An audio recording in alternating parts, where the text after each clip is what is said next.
po sa ating lahat. Nandito po muli tayo sa aming rooftop upang mag-set up ng panibagong NFT o semi-NFT hydroponic system.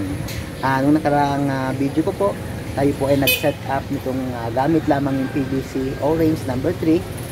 So ngayon, nakakuha na po tayo o nakabili tayo ng materials na Atlanta Dorocan 2 by 2.5 by 8 inches ang kanyang size. Ano po? Samahan niyo po ako sa pag-set up ng bago. Dito po sa katabi, sa unahan, sa harapan po ng aming rooftop, ikakabit. Ano po? Pipinturahan ko po itong bakal na ito ng kulay white para maganda sa picture. Magandang tingnan. So samahan niyo po ako. Ako lamang po ang gagawa. Ano po? Yan po yung materials na gagamitin natin. Ano po? So meron din po tayong connector para pagdugsungin ang ating Atlanta. So okay guys, gagamit po tayo ng pambutas na 2.5 inches. Sige po, samahan niyo po ako sa pag-setup.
Mga ka-farmer, good luck po sa atin at alam ko na magiging mas maganda pa ang magiging setup nyo sa ginawa kong setup. Ano po? Sana lagi kayong nakatutok at makikisubscribe na rin po sa ating channel. Ano po? At makikishare para makita ng iba ang ating ginagawa. Thank you and good luck.